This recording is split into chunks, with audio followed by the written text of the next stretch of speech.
Hello everyone and welcome back to the GH24 News channel. I hope you guys are having a wonderful day. Before we start, hit the subscribe button and give this video a thumbs up. Kristina will hold the grand reopening of Charlie's Cantina and invite guests to come check out all the changes. Kristina has been making some updates to the lighting and decor, so she'll stopgap to set just the right air for this continuing event. There'll surely be some fresh menu additions and drink immolations as well. Kristina has been throwing plenitude of time and energy into this eatery overhaul, so she'll be proud of what she's accomplished. After Kristina pats herself on the reverse, she'll look forward to showing off her hard work to Sunny Corinthos. Unfortunately, Sunny may not actually make it to Kristina's grand continuing party. Although Sunny will want to support Kristina, his worsening heart issues could produce a hitch. Also again, Sunny can be awfully stubborn, so it's possible he'll still show up late after his rearmost medical extremity strikes. Anyhow, Isaiah Gannon will put some pressure on Sunny before Natalia Ramirez has an advance with Sunny a little laterally. Sunny's health has to come first, so Kristina will clearly understand if Sunny's heart issues take him to the sanitarium rather of her continuing party. Kristina will still have tons of people to mix and mingle with as she welcomes everyone to this revamped interpretation of Charlie's. Of course, Kristina's continuing party could come with other curveballs, so we'll bring you more prognostications on what her big night will look like. There could be some other shocking news and indeed some heated competitions along the way, so don't miss what's in store. Lulu Spencer spars with Dante Falconeri. Isaiah Gannon formally again comes to Sunny Corinthos' deliverance. Meanwhile, Jason Morgan tries to keep the peace.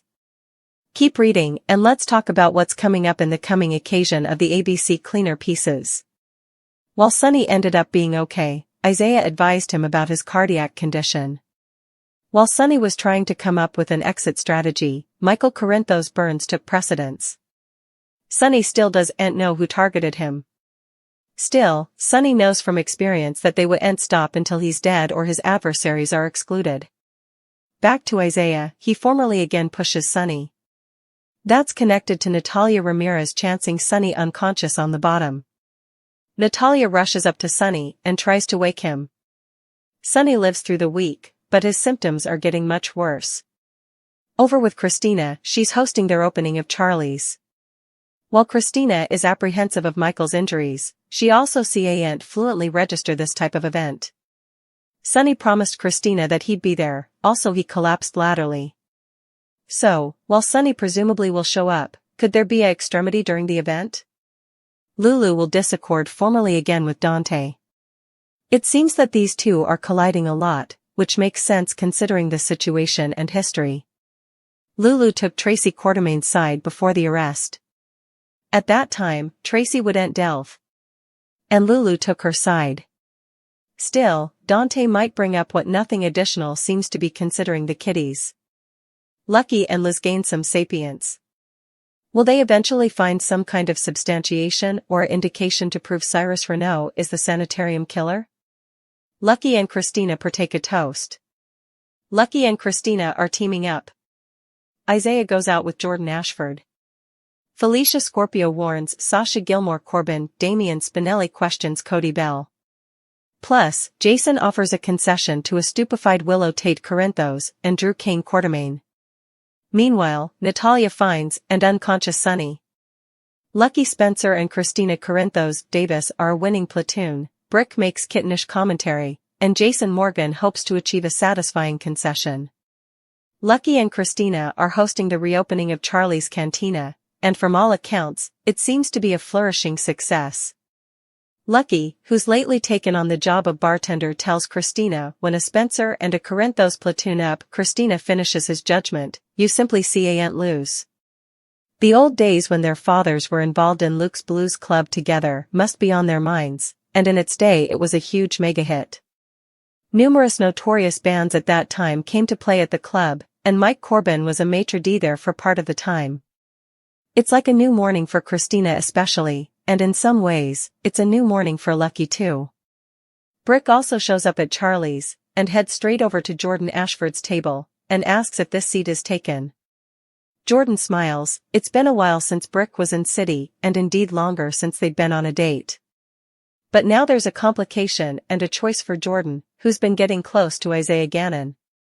It always seems to be feast or shortage with single folks. Will she flirt back with Brick or hold out for Isaiah? Brick is infrequently in city presently, whereas Isaiah has decided to hang around.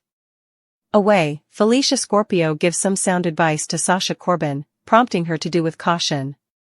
She tells a slightly concerned-looking Sasha to make sure she doesn't get dragged in over her head. Sasha, of course, is in the middle again, and it's an uncomfortable place. More than likely the situation Felicia refers to as a possible conflict. She doesn't want to be in the middle of the Quartermain problems, and she's still working as their chef.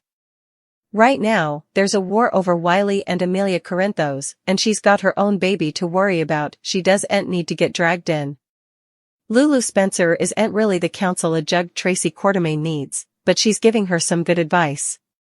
Lulu is stern as she tells her former mama-in-law, be smart, take the palm, and it seems the attorneys Tracy gasconaded about to Anna Devane no way did arrive. Anna is playing hardball with the whole situation, as she's been dragged into it by Drew Quartermain's having Tracy arrested for hijacking. Tracy chose to spend her time in the county jail rather of discovering where Wiley and Amelia were, so Anna would release her. She would indeed tell Jason. Back to Charlie's cantina, Damian Spinelli is with Cody Bell as he makes an incredulous interrogation. Spin is shocked as he asks Cody, "You're really suggesting what I suppose you are?" Is Cody allowing about trying to go the plutocrat back he lost on the PCU game, the big bucks Drew had bought him with, not to tell what he knew? Now that Selena Wu is back in city, it looks like she's started that high-stakes poker game again in the Savoy. With Marshall Ashford out of city on a stint, and Curtis Ashford busy with Sunup, it looks like she's taken over again. At the sanitarium, Drew and Willow Corinthos are still talking in the tabernacle with Jason, who went to them trying to pitch a satisfying concession. He tries to make peace as he says there's a concession that can work for everybody. He's trying to break the problem of Willow and Michael Corinthos' children not being with their mama, held hostage by Tracy.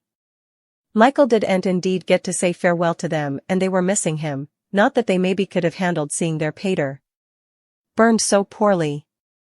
Ultimately they're going to have to be told, and that will be another extremely delicate task. Natalia Ramirez has gone looking for Sonny Corinthos about commodity, and finds him unconscious under a table in his office at Pozzolos. She shakes him and calls out his name, trying to rouse him. Sonny had just had a veritably uncomfortable and stressful battle by Ava Jerome over the guardianship of their son Avery Jerome Corinthos. Sonny tried to get what can be assumed to be nitroglycerin capsules, constantly specified for heart meter diseases, but he collapsed. It wouldn't take long for Natalia to find the revealed capsules and realize there's a major problem. Will she be suitable to rouse him, or will she call 911? It wasn't too long ago that Steve was living the life. He'd his dream job, his dream life, and his dream family. But it all came crashing down enough snappily a little after the epidemic started. Still, many times back Steve wanted to give the TV assiduity another chance. He pulled his family from Tennessee back to Los Angeles in the expedience that it would kickstart his cleaner career again. And it clearly worked. After spending some time down from the oil, Steve was back as Jason Morgan on General Hospital. Soon after Steve and his family moved to the Los Angeles area, effects began to change. The epidemic happened. There was a short pause in filming. Effects began to take a turn for the worst for Steve. His character, Jason Morgan, was presumed dead on General Hospital. He was left jobless. To make matter worse, it was blazoned that he and his woman of several times Sherry Burton were separating. Sherry was also pregnant, but with another man's baby. The news shocked the cleaner world and, of course, left Steve absolutely devastated. But Steve Burton isn't the kind of person who'll let life's challenges bring him down. Indeed, though he doesn't post prints of his kitties on social media presently, he's still veritably close to him. Steve has indeed suggested that his return to General Hospital might be a temporary bone. Of course, suckers are hoping that's not the case. They want to see him on the oil for as long as they can. Suckers have noticed that he's posted lower prints about his 3 children McKenna, Jack and Brooklyn on social media. Now, That doesn't say that he doesn't love his kitties or sees them any less, it's just that he presumably can't post about them as frequently as per his divorce agreement as well. Effects began to take a turn for the worst for Steve. His character, Jason Morgan, was presumed dead on General Hospital.